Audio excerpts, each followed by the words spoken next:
के स्टार्टिंग में हमारी क्यूट सी फैमिली जो कि एक अलग वाला गेम खेल रही होती है, यहाँ वो होटल रूम में थी और सोचती है कि मैं कल जाकर फू फैमिली से शादी करने वाली हूँ। एक्चुअली उसके पापा ने बोला था कि तुम्हें अपनी बहन के बदले शादी करनी होगी। यहाँ पर हमारी जो ईवा थी वो माने भी जाती है क्योंकि उसको पता था कि अपनी फैमिली से रिवेंज लेने के लिए उसको कौन सा गेम खेलना है, इसलिए कहती है हाँ क्यों नहीं, वैसे मैं आपकी हेल्प करने को रेडी हूँ पापा, पर आपको पता है ना मेरी मम्मी के एसेंस आपके पास है तो आप मुझे वो दे सकते हैं। ईवा बाद में सोचती है चलो अब मैं सो जाती हूँ।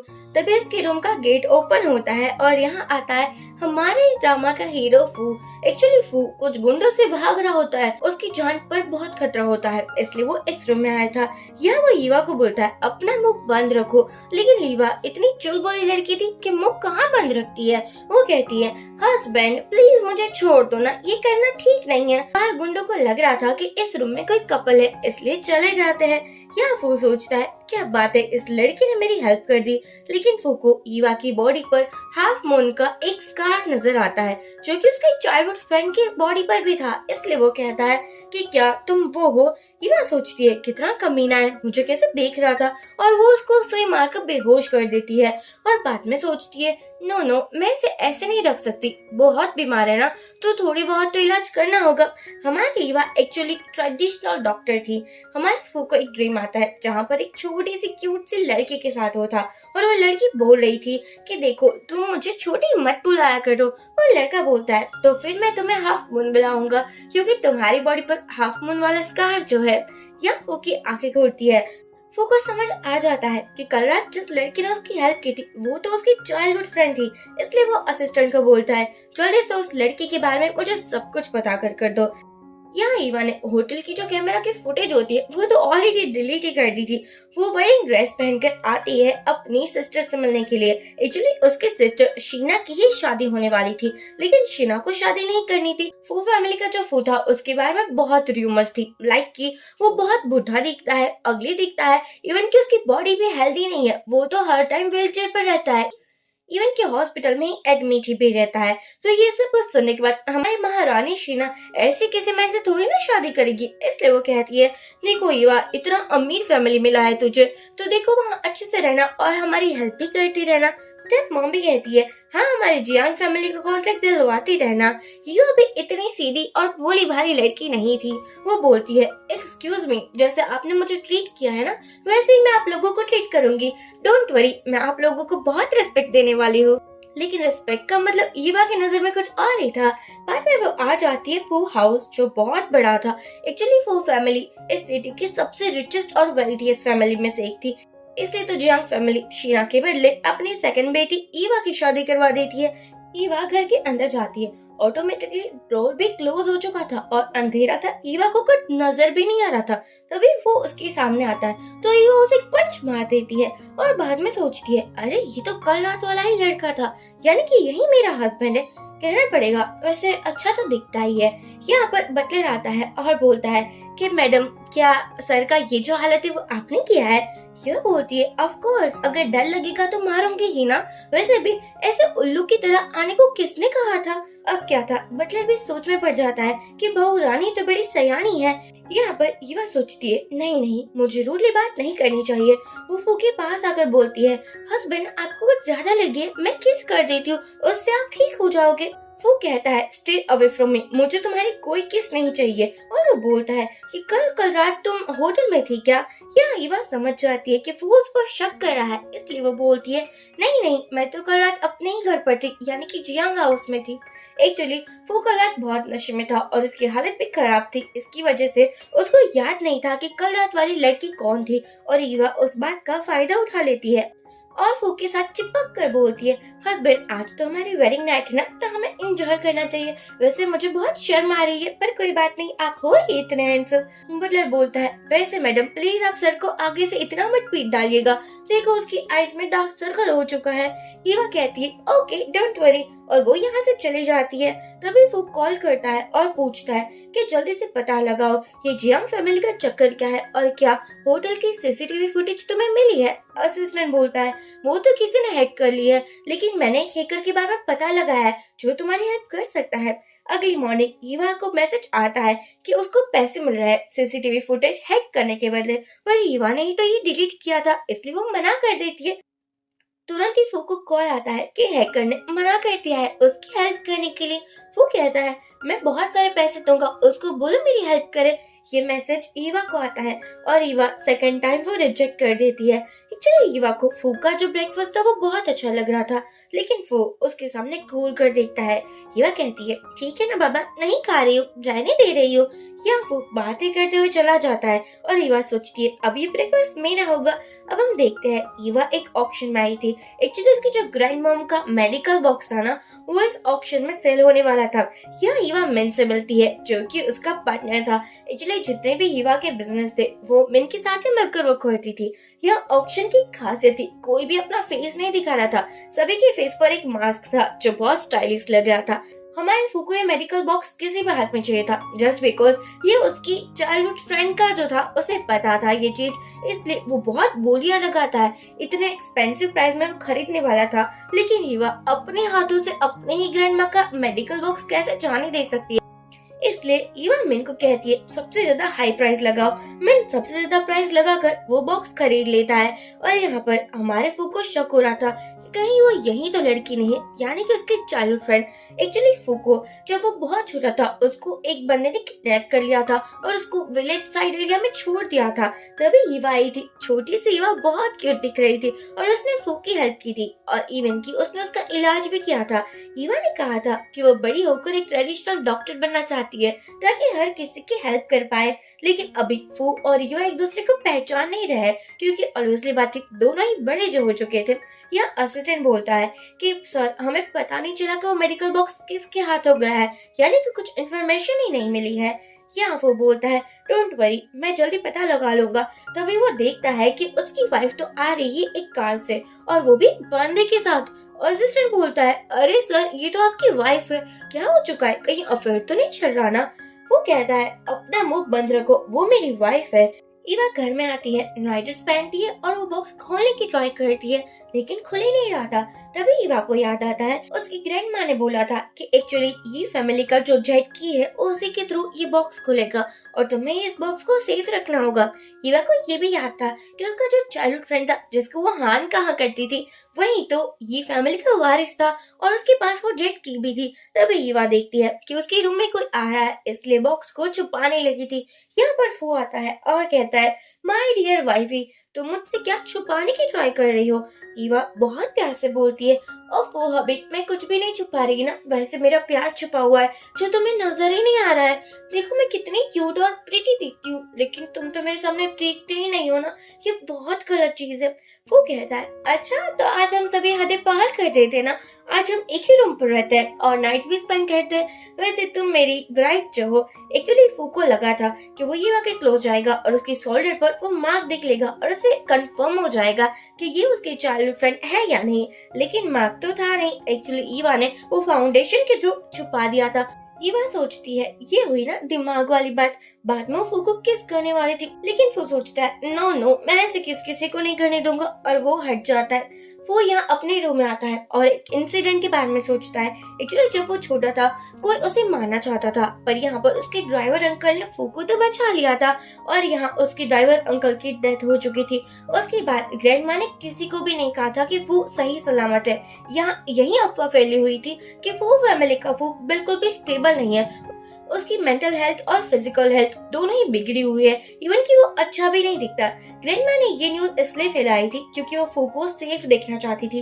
ग्रैंडमा पुरानी बातें ही याद कर रही थी। वो सोचती है कि पहले दिन भी कितने सही थे ना, या वो सोचती है आज मुझे फू की वाइफ को मिलने के लिए जाना है। यहाँ पर हम देखते हैं फू कपड़े चेंज कर रहा था, तभी यहाँ आ जाती है ईवा।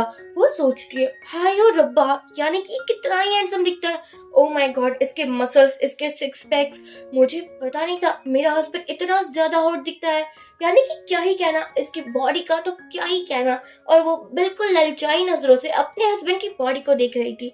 वो कहता है बहुत हो चुका, मेरे रूम से बाहर निकलो।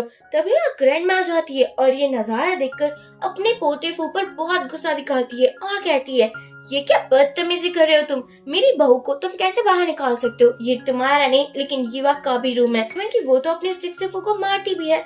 क्या युवा बोलती है, डोंट वरी ग्रैंडमा, मुझे बुरा नहीं लगा, मेरे हस्बैंड इतने ही झूठे हैं, मैं क्या ही कर सकती हूँ ना। वो ऐसे ही इनोसेंट वाली एक्टिंग कर रही थी कि मैं क्या ही बताऊँ। ग्रैंडमा बोलती है, तुम वरीड मत हो, मैं तुम्हारे साथ हूँ, अगर वो तुम्हें परेशान करे तो मुझे बता देना। यहाँ पर युवा ने ग्रैंडमा की पल्स को देखा था और वो सोचती है कि ग्रैंडमा की हेल्थ अच्छी नहीं है, इसलिए वो ज्यादा से ज्यादा ग्रैंडमा को लंच करने के लिए कहती है और बोलती है, आप कैसा डाइटिंग लेते हो? एक्चुअली मुझे लगता है कि आपको मैं थोड़े प्रोटीन वाले फूड रिकमेंड कर दूं, मुझे तो बहुत कुछ नॉलेज है ना। ग्रैंडमा कहती है, वाह क्या बात है, तुम मेरा इतना अभी से ख्याल रख रही हो, तो मुझे लगता है कि फू ने अपने लिए बहुत अच्छा ऑप्शन चूज किया है, तुम एक अच्छी वाइफ बनोगी। ये सुनकर तो ईवा बहुत खुश हो जाती है और कहती है, थैंक यू सो मच, आप मुझे गिफ्ट भी दे सकते हो। यहाँ वो सोचता है, कितनी कमी नहीं है ना, गिफ्ट चाहिए इसलिए इतने मस्के लगा रही है। ग्रैंडमा अपने पोते को कहती है, इतनी अच्छी वाइफ मिली है तो उसको संभाल कर रखो, उसको प्यार करो और आज तुम इसके साथ शॉपिंग पर जाओगे। फू का बिल्कुल मन नहीं था, लेकिन ग्रैंडमा की बातों को टाल भी तो नहीं सकता था ना, इसलिए बेचारे को हाँ कहना पड़ता है, वरना लड़कों का तो पता ही है, शॉपिंग के नाम पर तो उसको मौत ही आ जाती है। बाद में ईवा और वो शॉपिंग के लिए जाते हैं। ईवा ड्रेस सिलेक्ट करने वाली थी, तभी यहाँ आ जाती है उसकी स्टेप सिस्टर शीना। अब शीना की चमची अभी उसकी साथी थी, जो कि उसी की जैसे नकचड़ी, घमंडी और बिल्कुल फालतू थी, जिसके अंदर रत्ती भर का भी दिमाग नहीं था। शीना बोलती है, ओफ वो, अरे सिस्टर जी तुम ही हो ना, वैसे मेरे जीजाजी नजर नहीं आ रहे। ओफ वो मैं भूल ही चुकी थी, वो तो हॉस्पिटल में हो गए ना, व्हीलचेयर पर जो है, वैसे कोमा में तो नहीं चले गए ना, हो सकता है तुम वीडियो भी हो जाओ, देखो बी केयरफुल। हाँ, पर तुम यहाँ शॉपिंग करने के लिए क्यों आई हो? यहाँ पर वो कहती है, इसको निकालो। जो सेल्स वुमन थी वो तो हमारी ईवा को निकालने भी वाली थी, लेकिन ईवा कहती है, आप मुझे ऐसे नहीं निकाल सकते। यह ईवा के हाथ पर जो ड्रेस थी वो सीना ले लेती है और कहती है, वैसे ये ड्रेस बहुत ज्यादा महंगी है ना, तुम नहीं खरीद पाओगे, मैं तो परचेस कर लूंगी और मुझ पर अच्छी भी लगेगी। ईवा सोचती है, अच्छा जी अब मैं इसको बताती हूँ कि मैं हूँ कौन। ईवा इतनी क्यूट और इनोसेंट दिखती थी, लेकिन कहते हैं ना, जो फेस इनोसेंट होता है वो असल में बहुत चालाक होते हैं, चैप्टर्स होते हैं, तो यह ऐसा ही होता है। शिवा कहती है, ये ड्रेस मैं परचेस करी हूँ और वो पेमेंट भी कर देती है। या ईवा कहती है, अच्छा तो तुम ये कर लो, मैं कोई और खरीद लूंगी। एक्चुअली ये सभी ड्रेस एक बहुत बड़ी डिजाइनर के थे, जो आज तक किसी के सामने नहीं आई थी, इसलिए शीना कह रही थी कि मुझे लगता है ये ड्रेस तो मुझ पर ही प्रिटी लगेगी। अब क्या था, हमारी ईवा को पता था कि शीना को कैसे सबक सिखाना है। वो कहती है, कोई बात नहीं, अलग अलग ड्रेस को चूज करने लगी थी, जिस भी ड्रेस को टच करती है शीना कहती है, मुझे यही चाहिए, मुझे यही चाहिए। ये सब कुछ दूर से फू भी देख रहा था और वो सोचता है, अब मैं भी तो देखूं मेरी वाइफ क्या करती है।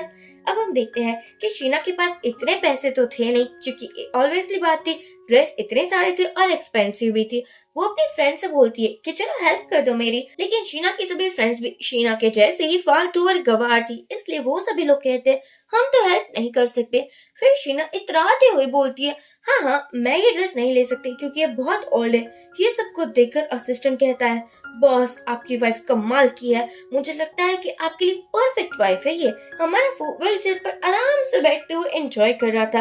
अब क्या था, शीना के पास तो पैसे नहीं थे, इसलिए युवा उसका मजाक उड़ाने लगी थी। अरे सिस्टर तुम इतनी बड़ी फैमिली की बेटी हो, लेकिन तुम्हारे पास पैसे नहीं है, पापा की तो तुम परी हो ना, तो पैसे कैसे नहीं है? वो अपने असिस्टेंट को बोलता है कि जाओ जाकर मेरी वाइफ की हेल्प करो। शीना की फ्रेंड बोलती है, तुम तो कंट्री साइड से आई हो ना, तो तुम्हारे पास तो फूटी कोड़ी भी नहीं होगी, तो ऐसे दिखाना बंद करो कि जैसे तुम बहुत ज्यादा रिच हो। ये बोलती है, अगर ये सभी ड्रेसेस मैंने खरीद ली तो तुम सभी लोग मुझसे माफी मांगोगी। शीना और उसकी फ्रेंड सोचती है, इसके पास फूटी कोड़ी नहीं है तो माफी मांगने का तो सवाल ही पैदा नहीं होता, और कहती है, या ऑफ कोर्स हम माफी मांगेंगे ना, लेकिन तुम्हें ये सभी ड्रेस लेनी होगी। यहाँ पर युवा अपना कार्ड देती है। वो सेल्स गर्ल बोलती है, इसमें पैसे भी है या फिर किसी का चुरा कर लाई हो? युवा कहती है, एक बार स्वाइप करो, खुद ही पता चल जाएगा। यहाँ शीना सोचती है, कंट्री साइड से आई है, पूरी लाइफ गांव में ही रही है, मुझे नहीं लगता कि फू फैमिली ने इसको कुछ भी पैसे दिए होंगे, इसलिए वो तो बहुत ज्यादा खुश हो रही थी। लेकिन वो सेल्स गर्ल जैसे ही कार्ड को स्वाइप करती है, उसमें से पेमेंट कंफर्म हो जाता है। ये देखकर सभी लोग हैरान हो चुके थे कि इसके पास इतने ज्यादा पैसे कहाँ से आए। अब इन लोगों के साथ हमारा फू भी हैरान हो चुका था और असिस्टेंट भी कि मैडम के पास इतने पैसे कहाँ से ही आ सकते हैं, जबकि ये तो कंट्री साइड से आई है ना। अब ईवा स्माइल करते हुए बोलती है, अब क्या कहना है तुम लोगों का? फ्रेंड बोलती है, ये तो इम्पॉसिबल है, इसके पास इतने ज्यादा पैसे कहाँ से आए और ये ऐसे ड्रेसेस क्यों ही खरीद रही है। वो सेल्स गर्ल तो बहुत खुश हो जाती है और कहती है, अब से आप हमारे स्टोर की वीआईपी मेंबर में से एक हो, प्लीज आप जरूर यहाँ आती रहना। अब क्या था, ईवा अपनी सिस्टर शीना को कहती है, तुम तो ऑलरेडी डॉटर हो ना जियांग फैमिली की, फिर भी पैसे नहीं थे। चलो कोई बात नहीं, ये ड्रेस मुझे ही पसंद है तो मैंने ही खरीद ली, पर अब तुम्हें माफी जो मांगनी होगी। शीना कहती है, मैं तुमसे कभी माफी नहीं मांगने वाली। यहाँ पर बहुत सारे लोग थे जो शीना को देख रहे थे, इसलिए उसको माफी मांगनी पड़ती है। रेपुटेशन के बारे में भी तो सोचना था ना। शीना माफी तो मांग लेती है, लेकिन उसका गुस्सा अभी भी शांत नहीं हुआ था। वो सोचती है, चलो माफी तो मांग रही हूँ, लेकिन मैं एक दिन तुम्हें जरूर बताऊंगी कि मैं हूँ कौन, और तुम्हारी ऐसे रेपुटेशन की धज्जियां उड़ाऊंगी ना कि तुम देखती रह जाओगी। हीना को भी पता था कि शीना चुप रहने वालों में से बिल्कुल नहीं है, लेकिन फिर भी उसको कोई फर्क नहीं पड़ता था। यहाँ वो सेल्स गर्ल बहुत स्वीटली बातें कर रही थी। हीना कहती है, वैसे ये सभी ड्रेस मैंने ही डिजाइन किए हैं। वो सेल्स गर्ल समझ नहीं पाती। ईवा बोलती है, अब से मैं तुम्हारे शॉपिंग स्टोर के साथ कोई भी कोलैबोरेशन नहीं करने वाली, मैं ये कॉन्ट्रैक्ट कैंसिल कर रही हूँ। सेल्स गर्ल बोलती है, देखो आप भी वीआईपी मेंबर हो, लेकिन इसका मतलब ये नहीं है कि आप वो वाइट डिजाइनर हो जो बहुत फेमस है। आप वो हो ही नहीं सकती, आप कंट्री साइड से आई है। फिर क्या था, ईवा किसी को कॉल करती है और कहती है, कॉन्ट्रैक्ट को कैंसिल कर दो, इस स्टोर के साथ मुझे कोई काम नहीं करना। या उस सेल्स गर्ल को लग रहा था कि ईवा झूठ बोल रही है, लेकिन तभी मैनेजर आता है और सेल्स गर्ल को डांटते हुए बोलता है कि तुमने फेमस डिजाइनर को ऑफेंड किया है क्या? उसने सभी कॉन्ट्रैक्ट कैंसिल कर दिए, अब हमारे लॉस का क्या होगा? क्या वो गर्ल समझ चुकी थी कि उसके सामने अभी जो क्यूट सी लड़की थी हीवा, वही वो फेमस डिजाइनर है। अब क्या था, यहाँ पर ये सब कुछ फू ने भी देख लिया था। वो सोचता है वो फेमस डिजाइनर और हीवा का क्या कनेक्शन है, वो पता लगाओ। यहाँ हीवा पार्किंग लॉट में आती है और कहती है, मैं तुम्हारे साथ नहीं जाऊंगी, तुम मेरे हस्बैंड हो, लेकिन तुमने मुझे परेशान होते हुए देखा, सभी लोग मुझे बहुत परेशान कर रहे थे, पर तुमने मेरी हेल्प नहीं की। वो कहता है, तुम अकेले ही काफी थी उन सबसे लड़ाई करने के लिए, मुझे नहीं लगता मेरी कोई भी जरूरत है। हीवा बोलती है, मुझे तुम्हारे साथ नहीं चलना, और वो तो कार लेकर चला भी जाता है। ये देखकर हीवा को और भी गुस्सा आता है, ये मेरा हस्बैंड होकर मुझे ही छोड़कर चला गया। नो प्रॉब्लम, मेरे पास भी पैसों की कोई कमी नहीं है। बाद में वो अपने फ्रेंड मिन को कॉल करती है और कहती है कि चलो जल्दी से मेरे पास आ जाओ। मिन कहता है, क्या हुआ, तुमने वो कॉन्ट्रैक्ट खत्म क्यों कर दिया, मुझे समझ नहीं आया। युवा कहती है, वो तुम्हारे दिमाग में घुसेगा भी नहीं, अपनी कार लेकर 1 मिनट के अंदर यहाँ आ जाओ। फिर क्या था, अब बॉस का ऑर्डर था, फॉलो तो करना ही था ना। यहाँ पर मिन अपनी लग्जूरियस और स्पॉट कार लेकर आ जाता है। हीवा कहती है, बहुत थक चुकी हूँ, इतनी शॉपिंग जो की थी। दूर से ये सब कुछ फू देख रहा था। फू समझ नहीं पा रहा था कि ऐसा कौन सा बंदा है जो हीवा की हर बार हेल्प करता है, उसको फ्री की टैक्सी प्रोवाइड भी करवाता है। असिस्टेंट बोलता है, लगता है यंग लेडी तो कुछ ज्यादा ही पावरफुल निकली, आपका तो कोई बस नहीं चलने वाला। ये सुनकर फू को भी थोड़ा तो गुस्सा आ ही रहा था। बाद में घर में ईवा शावर लेकर बाहर आती है, तभी उसके सामने फू था। ईवा उसको इग्नोर कर रही थी, लेकिन वो उसके बहुत क्लोज आ जाता है और कहता है कि तुम घर कैसे आई। ईवा बोलती है, ये क्या बकवास किया जा रहा है, और सोचती है कहीं इसको शक तो नहीं हो गया कि मैं ही वो डिजाइनर हूँ, और हाँ मैं आज मिन के साथ भी तो थी। वो कहता है कि तुमने वो सभी ड्रेस खरीदी, इतने पैसे तुम्हारे पास कहाँ से ही आ गए, तुम तो कंट्री साइड से आई हो ना। हीवा बोलती है, हाँ हाँ मैं कंट्री साइड से हूँ, मैं विलेज गर्ल हूँ, लेकिन इसका मतलब ये नहीं कि मेरे पास पैसे नहीं हो सकते। तुम्हारी ग्रैंड माँ ने ही तो मुझे कार्ड दिया था खर्च करने के लिए, और कहा था जो चाहिए वो ले लो। वो कहता है, अच्छा तो तुम बताओ वो फेमस डिजाइनर को तुम कैसे जानती हो। हीवा बोलती है, और वो मैं ऐसे नहीं जानती, वो मेरी दूर की फ्रेंड है इसलिए मैं जानती हूँ, और पता है ना दूर की फ्रेंड होना कितना इम्पोर्टेंट है। वो तो समझ ही रहा था कि हीवा उसके मुंह पर ही झूठ बोल रही है, इसलिए वो कहता है, अच्छा ठीक है, वैसे वो कार लेकर कौन आया था। यहाँ पर फू को याद आता है कि उसको इन्फॉर्मेशन मिली थी कि वो जो कॉन्ट्रैक्ट था वो तो ऑलरेडी टर्मिनेट कर दिया था, इसलिए फू को लग रहा था कि वो डिजाइनर को जानती होगी, तभी तो वो डिजाइनर ने कॉन्ट्रैक्ट भी खत्म कर दिया। लेकिन यहाँ वो क्या ही कह पाता, उसकी क्यूट सी वाइफ बहाने लगाने में तो एक्सपर्ट थी ना। फू ईवा को देखकर चला जाता है। ईवा भी फू की रूम से बाहर जाने वाली थी, लेकिन रूम लॉक था और यहाँ पर फू की हालत भी खराब हो चुकी थी। ईवा उसको चेक करने के लिए आती है, लेकिन फू उसको दूर हटा देता है और जैसे ही वो युवा को देखता है उसको लगता है कि युवा उसको अट्रैक्ट कर रही है, बोल रही है जान मेरे पास आओ, आज तुम्हें जो चाहिए वो मिलेगा, चलो हम आज एक रोमांटिक नाइट स्पेंड करते हैं। जबकि युवा ने तो ऐसा कुछ भी नहीं कहा था, फूक ने तो ये सब कुछ इमेजिन ही कर लिया था। युवा कहती है तुम ठीक तो हो ना। यहाँ पर फू उसे बोलता है कि देखो तुम मुझे प्रोवोक कर रही हो इसलिए मैं ये सब कुछ कर रहा हूँ, वरना मुझे सब कुछ करने का कोई भी शौक नहीं है। क्या युवा बोलती है प्रोवोक किया, कब किया, कहाँ किया, मुझे क्यों याद नहीं है। युवा और कुछ बोलती उससे पहले फू उसको किस कर लेता है। बाहर से ग्रैंड मदर ये सब कुछ सुन रही थी और बहुत खुश हो रही थी। एक्चुअली ग्रैंड माँ ने फू को एक सूप पिलाया था और जिसके अंदर कुछ मेडिसिन थी, जिसके बाद वो ऑलवेज बात थी किल आउट टॉनिक की था। यहाँ पर उसको लग रहा था कि पीने के बाद फू और ईवा का क्यूट सा बेबी हो जाएगा। यहाँ पर फू ईवा को छोड़ ही नहीं रहा था। ईवा उसको दूर भगा कर बोलती है ये मेरी फर्स्ट किस थी, कमीने तूने ले ली है मेरी फर्स्ट किस। यहाँ पर वो उसके और भी क्लोज आ रहा था, तभी ईवा उसको एक सुई चुभाती है और उसको बेहोश कर देती है। ईवा सोचती है वो इसको संभालना कितना डिफिकल्ट है ना। अब मॉर्निंग हो जाती है, वो तो फ्लोर पर सोया हुआ था। वो यहाँ ईवा के क्लोज आकर बोलता है कि यार माय डियर वाइफी, मैं फ्लोर पर क्यों सो रहा था, कहीं ऐसा तो नहीं कि तुमने मुझे अपने ही रूम पर फ्लोर पर सोने को कह दिया था। तभी यहाँ ग्रैंड मॉम आती है और वो अपने पोते और ईवा को इतनी क्लोज देखकर बोलती है कंटिन्यू, मैं जा रही हूँ ना। ईवा बहुत एम्बेरस हो चुकी थी। यहाँ वो बोलता है क्या हुआ था कल रात। ईवा बोलती है क्या तुम्हें याद नहीं कल रात तुम मेरे साथ क्या कर रहे थे, इसलिए मैंने तुम्हें फ्लोर पर सोने को कहा था।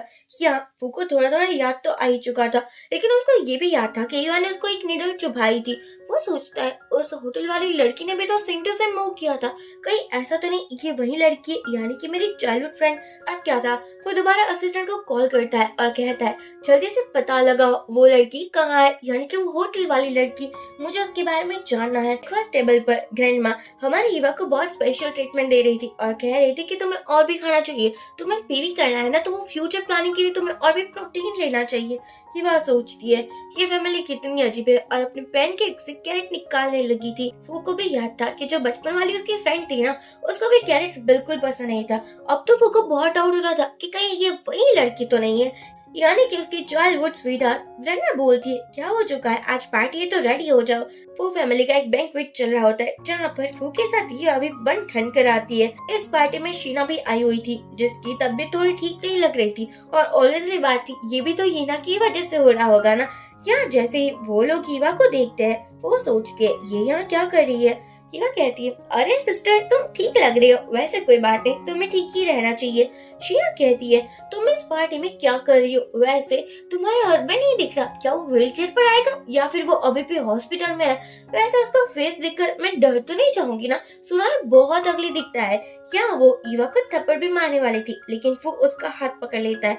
ऑलवेज बात थी वो अपनी वाइफ को खुद तो हर्ट कर सकता था लेकिन किसी और के हाथों हर्ट होते हुए देख थोड़ी ना पाता है।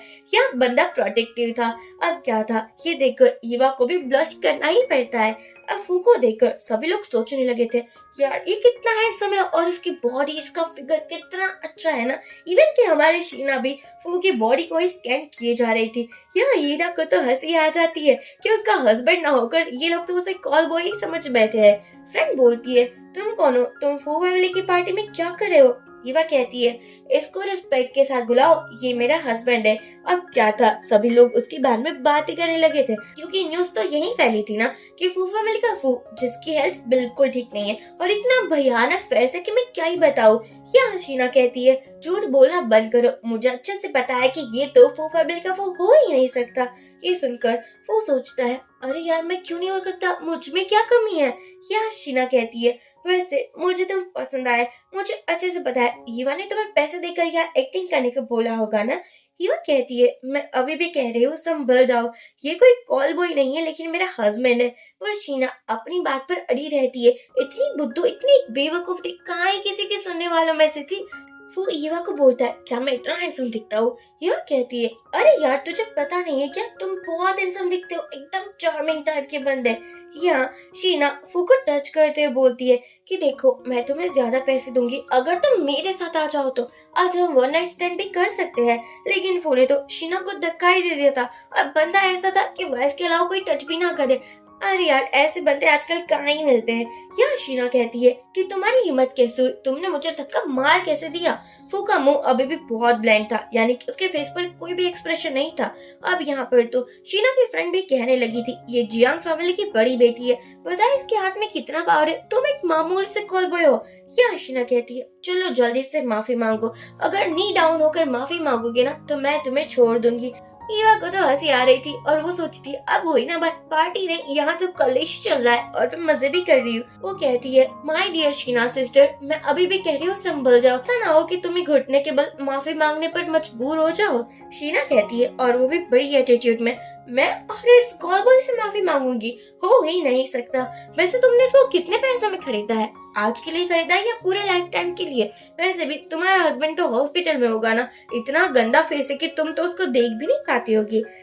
तभी यहाँ शीना के मॉम डैड भी आ जाते हैं, यानी कि जियांग फैमिली। यहाँ हमारी स्टेप मॉम युवा को देखकर बोलती है, अच्छा तुम भी यहाँ पर हो क्या? ईवा सोचती है, अब उसे इन लोगों की थर्ड क्लास एक्टिंग भी देखनी पड़ेगी। शीना तो थी ही सयानी, वो अपने पापा को बोलती है, देखो ना, यहाँ पर ईवा किसी और मैन के साथ आई है, अगर ये बात वो फैमिली को पता चल गई तो यहाँ हमारी फैमिली का क्या नाम रह जाएगा। वो लोग तो कहेंगे ना कि हमने ईवा को कुछ सिखाया ही नहीं है, ऐसे थोड़ी कोई करता है। अब क्या था, स्टेप मॉम भी ईवा पर चिल्लाने लगी थी, ये क्या बदतमीजी है, तुम ऐसा कैसे कर सकती हो, तुम्हें अपने हस्बैंड के साथ यहाँ आना चाहिए था, तुम एक कॉल बॉय के साथ आई हो क्या? यहाँ पापा भी ईवा को ही ब्लेम कर रहे थे और कह रहे थे कि तुम्हें इसके साथ नहीं आना चाहिए, अपने हस्बैंड के साथ आओ। ईवा बोलती है, हाँ तो यही तो है मेरा हस्बैंड, ये तो है फू फैमिली का फू। लेकिन ये बात भी कहाँ कोई मानने को रेडी था। वो कॉल करता है और इंस्ट्रक्शन देता है कि जियांग फैमिली को बिजनेस ग्रुप से निकाल दो। एक्चुअली बिजनेस ग्रुप हर किसी की हेल्प करता था और इन्वेस्टमेंट भी करता था। स्टेप मॉम बोलती है, क्या बात है, तुम्हारी तो एक्टिंग भी लाजवाब है, कहीं इस एक्टिंग के एक्स्ट्रा पैसे तो नहीं मिले हैं ना? यहाँ पापा भी यही बोलते हैं कि क्या बात ये ना, ईवा तुम ऐसे पर्सन को लेकर आ चुकी हो। ईवा कहती है, बेटर होगा कि आप अभी माफी मांग लीजिए, वरना ऐसा ना हो कि बाद में माफी मांगने तक का आपको मौका न मिल जाए। अब क्या था, सभी लोग ईवा और यहाँ पर फू को देखकर कौन सी अजीब अजीब सी बातें कर रहे थे कि लाइक ईवा बहुत गंदी लड़की है, किसी कॉल बॉय को लेकर आ चुकी है। पापा को कॉल आता है और उसको पता चलता है कि वो बिजनेस ग्रुप से निकाल दिए गए हैं। अब क्या था, पापा को बहुत शौक लगता है और वो सोचता है कि कहीं ये फू फैमिली का फू ही तो नहीं है। लेकिन शीना कहती है, नहीं ऐसा कैसे हो सकता है, वो तो डरावना और बीमार सा है ना। तभी यहाँ पर आ जाती है ग्रैंड माँ।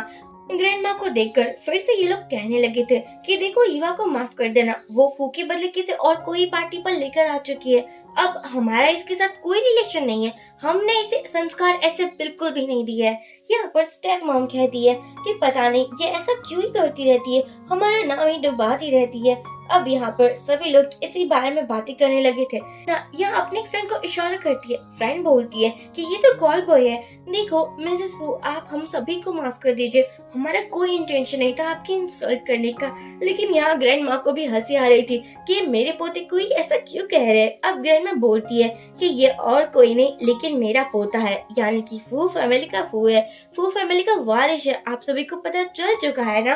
फू सभी को हेलो हाय कहता है और यहाँ पर हमारे ईवा के पेरेंट्स और स्टेप मॉम की हालत तो देखने वाली थी, लाइक कि क्या ही हो चुका है। शीना तो सोच में पड़ चुकी थी, ऐसा कैसे हो सकता है। ग्रैंडमा कहती है, मैंने इसके लिए तो आज पार्टी रखी थी, वैसे वो सभी न्यूज तो बहुत फेक थी, पता नहीं किसने फैलाई होगी, वरना मेरा पोता तो इतना हैंडसम दिखता है कि कोई भी उसके साथ शादी करने को एक मिनट में रेडी हो जाए। और मेरी हीवा के अभी कोई जवाब नहीं है, वो भी बहुत क्यूट और इनोसेंट दिखती है। अब क्या था, सभी लोग माफी मांगने लगे थे और कहने लगे थे कि ये तो शीना की वजह से हो रहा है। अब यहाँ पर शीना, स्टेप मॉम और पापा भी माफी मांगने लगे थे और कहने लगे थे कि प्लीज हमें बिजनेस ग्रुप में से ना निकाले, हमें उसका पार्ट रहना है। वो कहता है, पर आपको मुझसे नहीं मेरी वाइफ से माफी मांगनी चाहिए। अब क्या था, सभी लोग उससे भी माफी मांगने लगे थे। यहाँ पर पापा शीना को बहुत डांटते और कहते कि चलो जल्दी से अपनी बहन से माफी मांगो, तुमने उसके साथ मिसबिहेव किया है। अब यहाँ पर शीना को भी अपने पापा के कहने पर माफी तो मांगनी पड़ती है। हीवा को किसी को भी माफ नहीं करना था। अपने मॉम के जो एसेस थे वो जियांग फैमिली में थे, इसलिए कहती है कोई बात नहीं माफ करती हूँ। लेकिन शीना का अभी भी मन नहीं भरा था, वो सोचती है अगर वो इतना ही हैंडसम दिखता है तो वो मेरा होना चाहिए ना, ये युवा हर बार इतनी लकी कैसे हो जाती है। अब क्या था, यहाँ पर सभी लोग कहते हैं कि चलो डांस करते हैं, ओपनिंग डांस तो होना ही चाहिए। शीना कहती है युवा तो कंट्री साइड से आई है ना, वो तो बचपन से ही विलेज में रहती थी, उसको डांस करना तो आता ही नहीं होगा। पापा कहते हाँ सही कहा, नाफू के साथ मेरी बड़ी बेटी शीना ही डांस करने लग जाए, मतलब कि वो बहुत अच्छी डांसर है। ग्रैंड माँ को पता था कि ईवा को सब्स्टिट्यूट ब्राइड बनाकर भेजा है, कि रियल रिश्ता तो शीना के वहाँ से भेजा गया था, इसलिए वो कहती क्यों नहीं मेरी बहू ही डांस करेगी। यहाँ पर ईवा और फू बहुत अच्छे लग रहे थे और बहुत अच्छे से डांस भी कर रहे थे। वो कहता है कि कहना पड़ेगा तुम बहुत कमाल हो। ईवा कहती ऑफ कोर्स, तुम्हारी जो वाइफ हो। वो कहता है मुझे पता नहीं था कि तुम ट्रेडिशनल डॉक्टर भी हो, वैसे नीडल बहुत अच्छे से चला लेती हो। ईवा सोचती है कहीं इसको डाउट तो नहीं होगा कि मैं वही लड़की हूँ जो इसको होटल में मिली थी। हीवा यहाँ से जाने लगी थी, ओमिन को कॉल करती है और कहती है सब कुछ हैंडल कर लेना, फू को पता ना चल पाए कि उस होटल वाली लड़की मैं ही हूँ। अगर उसको पता चल गया तो वो कभी मुझे नहीं छोड़ेगा, डाइवोर्स तक नहीं देगा। यहाँ पर फू ने भी 2 लड़के बुला लिए थे, एक्चुअली वो दोनों ही एम्प्लॉयज थे जो उस होटल में काम कर रहे थे। ईवा और शीना आ जाती है, यहाँ पर वो लड़का बोलता है वो एम्प्लॉय बोलता है कि ईवा ही वही लड़की है। ये सुनने के बाद तो यहाँ पर वो बहुत खुश हो जाता है, लेकिन वो बंदा बोलता है एक्चुअली वो नहीं लेकिन दूसरी रेड कलर वाली लड़की है। फ्लैशबैक में देखते हैं होटल तो सीना के नाम से ही बुक था, लेकिन वो वहाँ नहीं जाती और ईवा को कहती है कि तुम रेस्ट कर लो ना। वो ये देखकर कंफ्यूज हो जाता है। शीना कहती है एक्चुअली मैंने आपकी जान बचाई थी, आई नो आपको यकीन नहीं होगा लेकिन मेरी बॉडी पर मार्क भी है, देख लो आप, मैं ही वो लड़की हूँ जिसको आप इतने सालों से ढूंढ रहे हो। यहाँ वो बहुत शर्माने लगी थी। यहाँ शीना को तो यही लग रहा था कि वो उससे शादी कर लेगा और ईवा को डाइवोर्स दे देगा। फू को शीना की एक भी बातों पर यकीन नहीं हो रहा था। यहाँ पर भी एक फ्लैशबैक दिखाया जाता है, ईवा जा रही थी फू से मिलने के लिए, तभी यहाँ शीना उससे मिलती है और कहती है कि तुम्हें क्या लगता है कि तुम एक विलेज गर्ल हो और तुम फू फैमिली के लायक भी हो, तुम फू के लायक हो, तुम्हें तो फू एक आंख भी नहीं देखने वाला।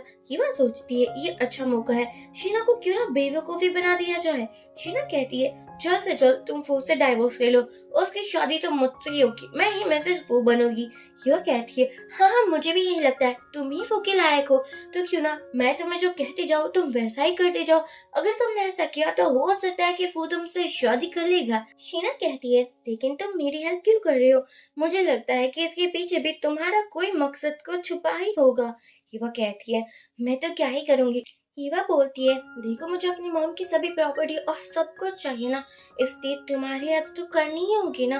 वो बहुत इनोसेंट बन चुकी थी। ईवा ने जो जो कहा था वही शीना बोल रही थी। शीना फू के पास आकर बोलती है हाँ मैं वही लड़की हूँ जिसे तुम ढूंढ रहे थे, देखो मुझे अब तुम खुद से दूर मत करना। को अभी भी लग रहा था कि नहीं शीना वो लड़की हो ही नहीं सकती। तभी यहाँ एक बंदा आता है और कहता है कि ग्रैंड माँ की हालत बहुत खराब हो चुकी है, सभी लोग हॉस्पिटल में आते हैं। ग्रैंड माँ का जो हेल्थ रिपोर्ट आया था उस पर तो सब कुछ नॉर्मल था, लेकिन पता नहीं क्यों कि सभी को लग रहा था कि ग्रैंड माँ को फूड पॉइजनिंग हुआ है, इसलिए वो बेहोश हो चुकी है। वो कहता है क्या बात है, आप लोग क्या मुझे बेवकूफ समझते हो, डॉक्टर हो या क्या हो, फूड पॉइजनिंग होने पर कौन ही भला बेहोश होता है। यहाँ पर तभी आ जाती है फू के अंकल की फैमिली, जिसमें अंकल बोलता है कि ये क्या ही हो चुका है मेरी मॉम को। आंटी कहती है फू सासू मॉम तो तुम्हारे साथ रह रही थी ना, तो तुमने क्या कर दिया ऐसा कि जो वो बेहोश हो रही है और जग भी नहीं रही है। यहाँ वो तो सब कुछ ब्लेम फू पर ही डाल रही थी। यह बोलती है हमने उसका बहुत अच्छे से ख्याल रखा है, अगर आपको इतनी ही पड़ी थी तो आप भी आ जाती ना उसका ख्याल रखने के लिए। अंकल बोलते हैं तुमने मेरे सामने बोलने की हिम्मत भी कैसे दिखाई, क्या पता नहीं है मैं हूँ कौन। फू का जो कजिन ब्रदर था यानी कि डोंग, वो कहता है कि ये तो बहुत प्रिटी और बहुत ब्यूटीफुल है, वैसे फू को ऐसी वाइफ कैसे मिल सकती है। वो तो ईवा के क्लोज आ रहा था, लेकिन तभी फू उसको एक अच्छा मजा चखा देता है। आंटी कहती है तुमने मेरे बेटे को टच भी कैसे किया। वो कहता है ये मेरी वाइफ है और डोंग की सिस्टर इन लॉ, तो उसको थोड़े रिस्पेक्ट के साथ बात करनी चाहिए ना, लगता है कि ये मैनर्स आपने सिखाए नहीं है। अंकल कहते हैं ऑफ कोर्स सिखाए, लेकिन ये आउटसाइडर की वजह से तुम अपने ही कजिन पर क्यों चिल्ला रहे हो। ये सुनकर आंटी भी ताना मारते हुए कहती है अब चिल्लाए गए ना, जोरू का गुलाम जो बन चुका है, सुना है अपनी वाइफ के प्यार के चक्कर में कुछ ज्यादा ही पागल बनता जा रहा है। वो कहता है इसमें गलती क्या है, अंकल को ही देख लीजिए ना, वो भी तो आपके प्यार के चक्कर में पागल है। आप जो कहती है वही तो वो करते हैं, सैंपल तो आप ही ने मुझे दिया है। अब क्या था, डॉक्टर आकर बोलते हैं कि हमें और भी ट्रीटमेंट करना होगा। और यहाँ पर यह बोल रही थी कि मुझे नहीं लगता कि कोई ट्रीटमेंट की जरूरत है, क्योंकि यहाँ पर उसको पता था कि ग्रैंड माँ को बहुत टेंशन स्लो पॉइजन दिया जा रहा था। ये सुनकर आंटी कहती है, क्या बात है, कहना पड़ेगा वो तुम्हारी वाइफ को, लग रहा है यही बंदी डॉक्टर हो चुकी। अंकल बोलते हैं, तुम चुप रहो, डॉक्टर को अपना काम करने दो, तुम्हारा मुंह बंद ही रहना चाहिए। वो युवा को बोलता है, बताओ क्या कह रही हो तुम। युवा कहती है, मैंने तुम्हें पहले भी बताया था ना कि ग्रैंड माँ की कंडीशन ठीक नहीं लगती। यहाँ पर अंकल की फैमिली फिर से वो और युवा को ताने देने लगी थी, कह रही थी कि तुम लोगों की वजह से ही ग्रैंड माँ की ऐसी हालत हो चुकी है। अंकल कहते हैं कि कहीं ऐसा तो नहीं है तुम्हें सब कुछ प्रॉपर्टी वगैरह चाहिए, इसलिए तुमने ग्रैंड माँ की जान कर तबीयत खराब कर दी है, यानी कि उसको ऐसा कुछ खिला दिया गया है। युवा बोलती है, आप अपनी बकवास बंदी कीजिए तो अच्छा रहेगा, मुझे नहीं लगता कि वो ऐसा कुछ भी कर सकता है। तभी यहाँ शीना आ जाती है और वो भी एक ट्रेडिशनल डॉक्टर को लेकर। एक्चुअली ये डॉक्टर ग्रैंड माँ का इलाज करने वाला था। अब यहाँ पर शीना युवा के पास आती है और कहती है, देखना बहुत जल्दी वो मुझसे शादी कर लेगा, मैं उसकी इतनी हेल्प जो कर रही हूँ। युवा बोलती है, अच्छा ये वो तुमसे शादी कर ले, मेरा पीछा छूट जाए। अब क्या था, यहाँ इन दोनों के बीच में कैट फाइटिंग होने लगी थी। डॉक्टर ग्रैंड माँ के इलाज कर रहे थे, लेकिन तभी ईवा उसे रोक देती है, क्योंकि डॉक्टर गलत तरीके से इलाज कर रहे थे और ईवा तो खुद एक मिराकल डॉक्टर है, उसको तो पता ही होगा ना कौन सा इलाज कैसे होता है। लेकिन डॉक्टर ऑफेंड हो जाता है और कहता है कि पता है मैं इतना ओल्ड हूँ और मैं ट्रेडिशनल चाइनीज मेथड बहुत अच्छे से जानता हूँ, तुम होती कौन हो मुझे बताने वाली। युवा कहती है, मुझे पता है तभी तो बता रही हूँ ना। लेकिन वो डॉक्टर एक भी बात युवा की नहीं सुनता। अंकल कहते हैं, लगता है युवा ग्रैंड माँ का इलाज ही नहीं होने देना चाहती, ये सब कुछ वो जानकर कर रही है। आंटी बोलती है, ऑफ कोर्स ये कंट्री साइड से आई है ना, क्या ही नॉलेज होगी, अब लगे हाथों हमारे शीना भी अपने हाथ मुंह धो ही लेती है और कहती है, ऑफ कोर्स मेरी सिस्टर को कोई नॉलेज नहीं है, वो ऐसी डिंगी डाल रही है क्योंकि उसको सभी की अटेंशन जो चाहिए। ईवा बोलती है, लेकिन मैं सच कह रही हूँ, मैं कोई डिंगी नहीं डाल रही हूँ। पर वो ट्रेडिशनल डॉक्टर बोलता है, मैं इलाज नहीं करने वाला। अब क्या था, हमारी ईवा और फुको रूम से बाहर निकाल दिया जाता है। बाहर आकर ईवा बोलती है, तुम्हें मुझ पर यकीन है ना, मैं जो कह रही हूँ वो सच कह रही हूँ, झूठ बिल्कुल नहीं है। वो कहता है, ऑफ कोर्स मेरी वाइफी, मुझे तुम पर यकीन है। यहाँ पर वो रूम के अंदर आ जाता है। शीना कहती है, यहाँ ये डॉक्टर अपना काम तो कर रहे हैं ना, ईवा प्लीज तुम इंटरफेयर ना ही करो तो अच्छा होगा, तुम कुछ ज्यादा ही कर रही हो। डॉन कहता है, बाहर निकल जाओ, अगर बाहर नहीं निकली तो मैं यहाँ पर बॉडीगार्ड को बुलाता हूँ। पर यहाँ फूद आना, कोई अनदर मैन युवा को टच भी करे तो उसका गुस्सा साथ में आसमान पर चला जाता है। इसलिए वो कहता है, मैं भी देखता हूँ कौन है जो मेरी वाइफ और मुझे टच करता है। यहाँ पर फू ने अपने बॉडीगार्ड्स को बुला लिया था, जिसने आंटी की फैमिली इवन की उस डॉक्टर को और शीना को भी पकड़ लिया था। अंकल कहते हैं, देखो मम को कुछ नहीं होना चाहिए। अब क्या था, ईवा खुद एक मिराकल डॉक्टर थी, वो अपना सभी इलाज स्टार्ट कर देती है। वो कहता है, कोई भी डिस्टर्ब नहीं करे तो बेटर होगा। यहाँ पर अंकल बोलते हैं, अगर मॉम को कुछ भी हुआ तो तुम्हें अपनी सभी प्रॉपर्टी मेरे नाम पर करनी होगी। वो बोलता है, ठीक है मैं कर दूंगा, अब तो आप चुप रह सकते हो ना।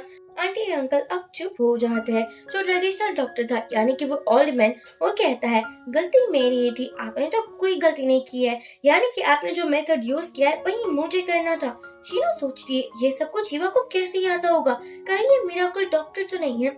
लेकिन यहाँ ईवा बेहोश हो जाती है, बहुत वीकनेस जो हो चुकी थी। अब जैसे ईवा को होश आता है, यहाँ पर शीना आ चुकी थी, तो वो जानकर सोने की एक्टिंग करने लगती है। शीना कहती है कि देखो तुम मुझे गलत मत समझना, लेकिन उस रात होटल रूम में मैं ही थी।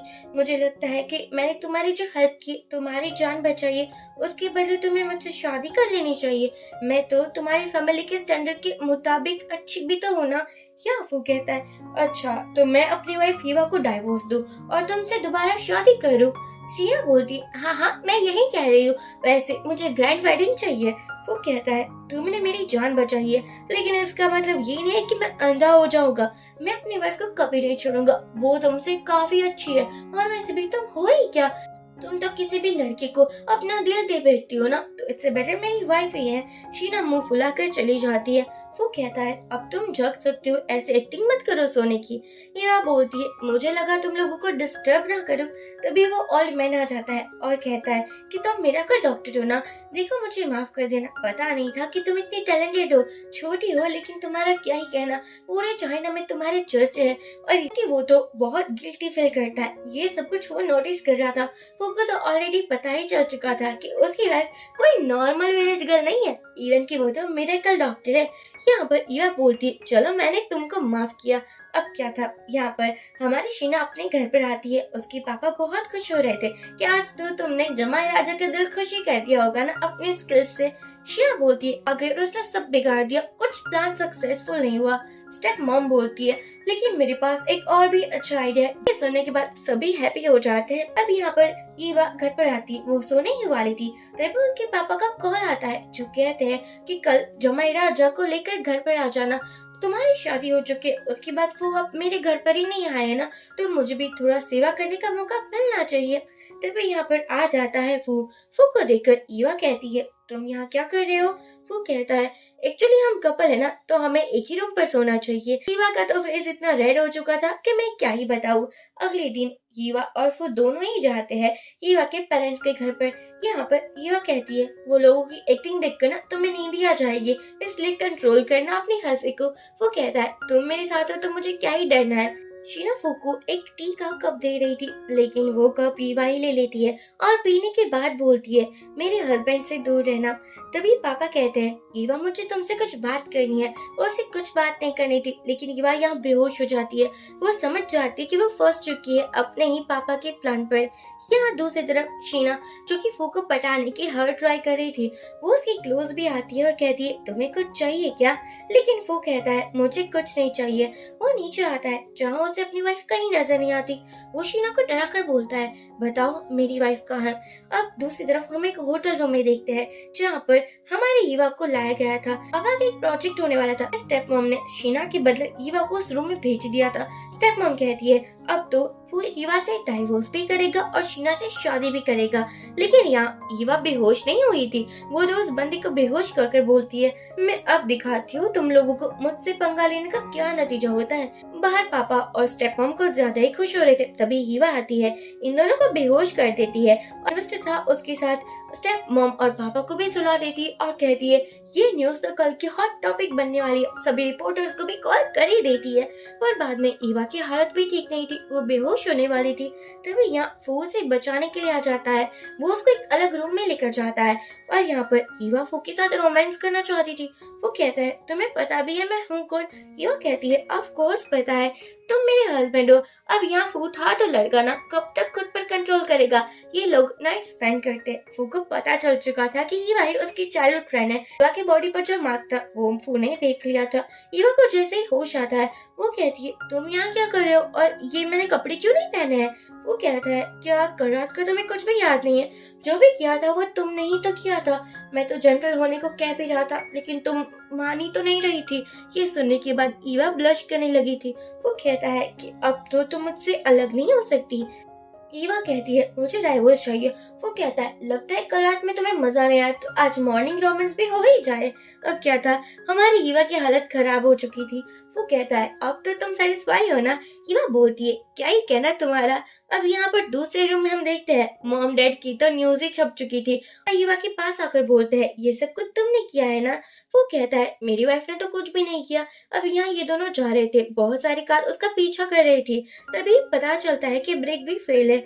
यहाँ एक्सीडेंट हो चुका था लेकिन दोनों ही ठीक थे। ये सब कुछ करने वाले और कोई नहीं लेकिन अंकल थे। अंकल को लाया जाता है रियल फू हाउस और यहाँ पर फू कहता है कहना पड़ेगा आपने प्लानिंग बहुत अच्छी की थी। आंटी बोलती है क्या कह रहे हो, कुछ समझ नहीं आ रहा है हम लोगों को।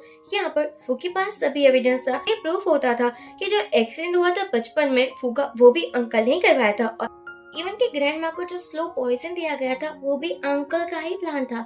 यहाँ पर ग्रैंड माँ भी आ जाती है। वो अपने बेटे से बोलती है, मैंने कभी नहीं सोचा था कि तुम इतनी हद तक गिर जाओगे, ये तुमने बिल्कुल सही नहीं किया। या अंकल बोलते हैं, मैं क्या ही करता। डॉन कहता है, अब सब कुछ फूको जो देना चाहती थी, आपको सभी को एक बराबर रखना चाहिए, हमें भी तो प्रॉपर्टी और कंपनी मिलनी चाहिए, आपने ऐसा क्यों किया हमारे साथ। यहाँ पर इन लोगों का जो रीजन था वो भी वैलिड था। ग्रैंडमा बोलती है, ऐसा कुछ नहीं है, मैं सब कुछ फूको नहीं देने वाली थी, मैंने तुम लोगों के नाम पर भी कंपनी और प्रॉपर्टीज की हुई है, मेरे विल में सब कुछ मेंशन है, इवन कि मैं तुम्हें बताना नहीं चाहती थी क्योंकि तुम लोगों की बिजनेस स्ट्रेटेजी कभी काम की नहीं होती, इसलिए मैंने सोचा मैं बाद में बताऊंगी। अब ये सुनने के बाद सभी लोग बहुत अपसेट हो जाते हैं। यहाँ पर ग्रैंडमा कहती है, मैं सभी को एक बराबर ही रखती हूँ, लेकिन तुमने कभी ये बात रियलाइज ही नहीं किया। क्या था, अंकल डॉन को बहुत ज्यादा रिग्रेट होता है, वो लोग माफिया भी मांगते हैं, लेकिन अब कहाँ ही माफिया मिलेगी, सभी को जेल भी पहुंचा दिया जाता है। अब क्या था, ग्रैंडमा युवा से बहुत इम्प्रेस थी क्योंकि इतनी अच्छी बहू और इतनी स्मार्ट बहू उसे कहाँ ही मिलती ना, वो बहुत तारीफें करती है। बाद में युवा जाती है अपने पापा से मिलने के लिए। एक्चुअली उसको पता चला था कि उसकी मम्मी की जो डेथ हुई थी ना, उसके पीछे पापा थे। पापा नहीं जानकर ऐसा किया था क्योंकि वो अपने मिस्ट्रेस को लाना चाहते थे अपने घर पर। युवा बोलती है, मैं किसी को नहीं छोड़ने वाली, इवन कि मिन भी युवा के साथ था। यहाँ पर फू को भी मिन के बारे में सभी इंफॉर्मेशन मिलती है। उसको समझ में आ जाता है कि युवा और मिन तो एक बिजनेस पार्टनर है।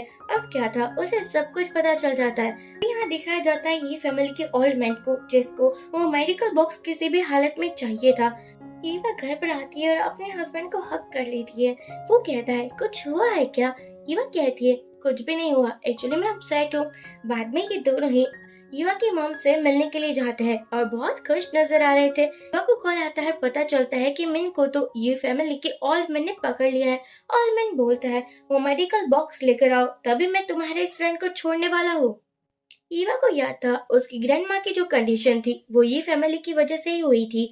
दूसरी तरफ हम फो को देखते हैं जो कि अपनी आंटी से मिलने के लिए गया था। उसकी आंटी ये फैमिली में से थी, लेकिन उसको वो रिस्पेक्ट कभी नहीं मिली थी। आंटी की आज ये हालत उसके हस्बैंड की वजह से हुई थी। यहाँ पर फू को गुस्सा तो बहुत आता है और उसने सोच लिया था कि वो ये फैमिली को नहीं छोड़ने वाला है। दूसरी तरफ हम ईवा को देखते हैं जिसको पता चलता है कि फू अब बिजनेस ट्रिप पर जाने वाला है, तो वो बहुत खुश हो जाती है और पहुंच जाती है एक मॉन्क बनकर ये फैमिली में। अब ये फैमिली का जो ऑलमैन था वो मॉन्क वगैरह में बहुत मानता था, इसलिए ईवा को पता था कि कैसे बेवकूफ बनाना है इस बुढ़े अंकल को।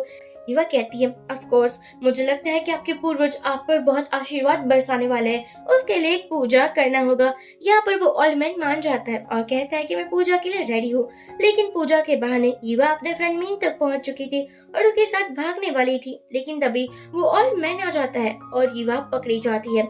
ईवा कहती है, देखो मैं आपको बता दूं, मेरे पास ये मेडिकल बॉक्स है, एक्चुअली मैं तो आपको ये पहले ही देना चाहती थी, मैं आपकी हेल्प जो करना चाहती थी। ऑलमैन ये देखकर बहुत खुश हो जाते हैं। बाद में वो अपनी तिजोरी में वो बॉक्स रखने लगे थे। अगले दिन सभी बोर्ड ऑफ मेंबर की मीटिंग थी जहाँ पर एक बंदा बिल्कुल नाराज लग रहा था। फिर क्या था, ये ऑलमैन उसको भगा ही देता है और बहुत हर्ट करता है। यहाँ पर आ जाता है तभी हमारा फू और कहता है, आपने मुझे पहचाना क्या? आप मेरे बुआ के हस्बैंड हो ना? तो मैं आपका नेफ्यू हो चुका हूँ। देखो आप मुझे देखकर खुश क्यों नहीं लग रहे? यहाँ अंकल तो देखकर परेशानी हो चुके थे। फू के पास वो जेट की थी जिस यहाँ पर ईवा और फू पहले भी मिले थे। इन लोगों ने बातें की थी और ईवा को पता चला था कि उसका चाइल्डहुड फ्रेंड हान और कोई नहीं लेकिन फू ही है। अब क्या था, सभी प्रूफ और एविडेंस तो थे ही, जिसके बाद ये अंकल को भी बहुत बुरी तरीके से जेल हो जाती है क्योंकि उसके असिस्टेंट भी ईवा के साथ ही मिले हुए थे। वो कहता है, तो अब हमें हनीमून पर जाना चाहिए ना, वैसे हम गए ही नहीं है। ईवा बोलती है, लेकिन हमने बहुत रोमांस किया है, तो सोच रहा मैं मत हनीमून पर मुझे ले जाने की बात है। वो कहता है, लेकिन जाना होगा, ग्रैंड माँ को तो मेरे बेटे बेटियां देखने हैं ना, तो मुझे मेहनत तो करनी ही पड़ेगी। ईवा बोलती है, तुम कुछ ज्यादा ही बोले हो, अपना मुंह बंद रखो। यहाँ पे इन लोगों की खट्टी मीठी नोकझोंक होने लगी थी। इसी के साथ ये ड्रामा कंप्लीट हो जाता है। सो फ्रेंड्स, आप मुझे जरूर बताइए कि आपको ये ड्रामा कैसा लगा।